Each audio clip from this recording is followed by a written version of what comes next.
están en las mesas posteriores lo puedan ver, pero nos puede dar más o menos una idea general de qué persigue la ley. Algunas aclaraciones de antemano. La Ciudad de México no es la ciudad más grande del mundo, como se dice, ni la zona conurbada de la Ciudad de México o la zona metropolitana del Valle de México tampoco lo es. La conurbación más grande del mundo es la zona de Tokio y Yokohama, con 27 millones de habitantes. Entonces, generalmente damos datos y se habla de la ciudad más grande del mundo, y hasta algunos funcionarios federales de pronto lo dicen, pero la verdad que están equivocados. Y no quisiéramos tampoco, no es un premio ser la ciudad más grande del mundo. Qué bueno que ya no somos la ciudad más grande del mundo, que estamos cada vez pasando del segundo al tercer lugar. Tener esta magnitud no es precisamente un premio, sino es un reto enorme y son problemas que se empiezan a resolver. Pero la zona metropolitana tiene 19 millones de habitantes. Hoy, en el Distrito Federal, en lo que es los límites políticos del Distrito Federal, lo habitamos o dormimos en esta ciudad, por así decirlo, 8.900.000 habitantes. O sea, ya no llegamos ni al 50% de la zona metropolitana, es decir, la mayor parte de los habitantes viven hoy en el Estado de México, en los municipios conurbanos. ¿Esto a qué nos lleva? Por un lado, hay una serie de efectos positivos, en un balance esto es ambivalente, dado que tiene efectos positivos porque nos permite ir consolidando gran parte del suelo urbano y ordenando la estructura de la ciudad a nivel físico, a nivel de su propia economía y de equilibrio. Pero también nos genera muchos desequilibrios de lo que ha sucedido en los perímetros de la propia ciudad, en los municipios conurbados y los estados circunvecinos. La mancha urbana de la ciudad, como ustedes conocen muy bien, bueno, es el límite territorial del Distrito Federal y se nos ha ido expandiendo. Hasta 1960 la ciudad tenía una vocación fundamentalmente industrial y administrativa.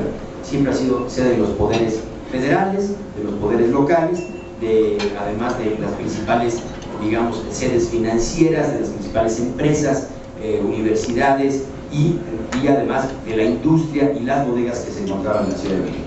Hasta 1960 este era el escenario, adelante, que se tenía en la ciudad. Hasta 1960 tenía una vocación industrial. ¿Y cómo fue creciendo la ciudad?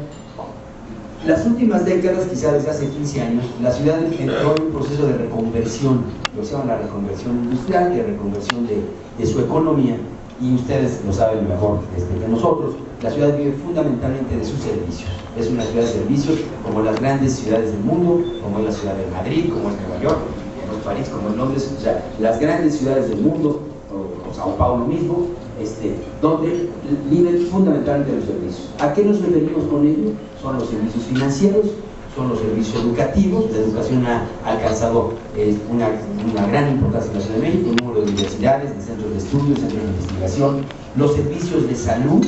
La ciudad ha incrementado mucho sus servicios de salud, los hospitales, las clínicas, los servicios médicos especializados, que hace 20 o 30 años no existían a ese nivel en nuestra propia ciudad. Los servicios turísticos, todo lo que es la industria de la gastronomía, los restaurantes, la hotelería, ¿no? La hostelería misma, los servicios recreativos, o sea, los servicios del espectáculo. La Ciudad de México es una de las capitales en América Latina del espectáculo. La oferta del espectáculo y cultural que ofrece la Ciudad de México a nivel de los museos, de los conciertos, de los espectáculos, del entretenimiento es muy grande, con todas las grandes infraestructuras como son el Auditorio Nacional, el Palacio de Bellas Artes, el Foro Sol, en fin, todo esto atrae, aunque no, o recreativos como parques temáticos, como los Six Flags, y esto atraen a una gran cantidad de habitantes del país que vienen a la Ciudad de México. Y además de los servicios administrativos. Pero ¿esto qué significa? Si vemos la siguiente. Que al cambiar esta vocación, al cambiar la vocación de la ciudad, se tuvieron que renovar infraestructuras. Casi todo esto que hemos dicho se encuentra en permanente renovación. Se han seguido creando museos, hay creación de muchos hospitales, de universidades, de centros de estudio, de centros de espectáculo. Es lo que hemos visto durante los últimos 15 o 20 años. El Auditorio Nacional que conocemos hace 20 años no estaba, el Foro Sol o el uso que pueden tener otras infraestructuras para eso no lo había. Se han girado hacia ese aspecto toda una parte de los servicios de la ciudad, además de hospitales y servicios financieros, los grandes corredores financieros también. Pero nos fue quedando la obsolescencia de una infraestructura industrial. Hay zonas de la ciudad que era donde se sentaba la industria. llamémosle a la zona de Azcapotzalco, la Industrial Vallejo, la Agrícola Oriental, Granjas México, Atlanta, en fin, una gran cantidad de zonas de la ciudad que tenían esa vocación industrial, como la foto que aparece aquí a nuestra izquierda, donde eran zonas que tienen una buena infraestructura, digamos, vialidades de buena sección, buena infraestructura hidráulica, de las redes hidráulicas, sanitarias, viales, y además con grandes terrenos que tenían bodegas o industria. Azcapotzalco es un buen ejemplo, por no decir otros. ¿Y cómo podemos, entonces, qué nos ha ido quedando ahí la obsolescencia industrial?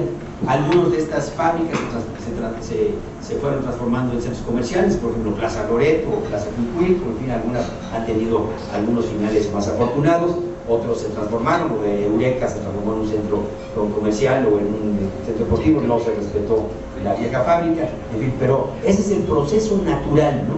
Actualmente el rancho de lo que era el rancho de Ferrería también está sufriendo una transformación para hacer otro centro de espectáculos en la Ciudad de México, pero esto es la vocación natural y la tienen las principales ciudades. La ciudad de Monterrey también lo experimentó, por ejemplo con la ex fundidora de Monterrey y otros tipos de actividades. Pero ¿cómo podemos utilizar gran parte de ese terreno? Porque sí hay muchas oquedades en la parte centro y norte de la Ciudad de México donde tenemos estas imágenes, ¿no? Y no hemos podido construir la vivienda de carácter social o de interés medio o equipamiento y servicios para los habitantes de estas zonas. Y nos hemos ido yendo hacia los estados, hacia los municipios conurbados y hacia la zona sur de la ciudad, hacia Xochimilco, Tlalpan, Tláhuac, ¿no? Indebidamente utilizando el suelo de conservación.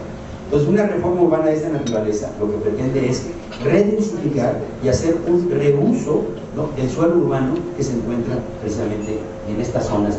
Y hay ejemplos, desde luego, muy notorios, ¿no?, que se pueden hacer como Tecnoparque, como algunas otras partes, cómo podemos utilizar grandes extensiones de terreno. ¿Qué sucede? La ciudad, en estas zonas industriales hay terrenos muy grandes que los podemos subdividir para hacer equipamientos de otro tipo, ¿no?, viviendas, servicios, equipamiento. Y los terrenos que estaban en el centro de ciudad, llámese el Paseo de la Reforma, la colonia Cuauhtémoc, la colonia Juárez, terrenos muy pequeñitos, ¿no?, que tenemos que fusionarnos dos o tres para que nos quepan las nuevas infraestructuras. Entonces, en la zona central, las nuevas infraestructuras de los grandes edificios y corporativos tienen que fusionar dos o tres terrenos con los llamados polígonos de actuación para que quepa esa infraestructura. Y en los terrenos perimetrales nos encontramos con grandes extensiones que no les hemos encontrado vocación. Entonces, ahí son los equilibrios que tenemos que lograr. Adelante. Bueno, esto es una muestra de los servicios de los que vive la ciudad, los servicios de espectáculo, de entretenimiento, los servicios educativos, las universidades, los museos, la oferta cultural, los servicios financieros y de comercio, el comercio, digamos, los grandes centros comerciales, claro que son atractores.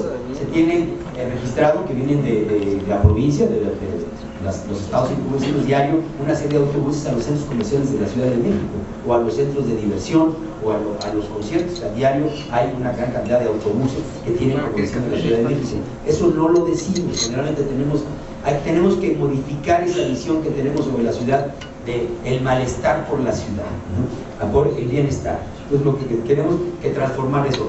Hoy la mayor parte de la población mundial vive en ciudades, cerca del 60% de la población mundial vive en ciudades, y es una tendencia creciente. Cada vez vamos a vivir más en las ciudades de la población del mundo. Entonces vamos a necesitar mejorar nuestros servicios, mejorar nuestros equipamientos y las infraestructuras, ¿no?, lo que ayuda también a revalorizar el suelo y los bienes inmobiliarios.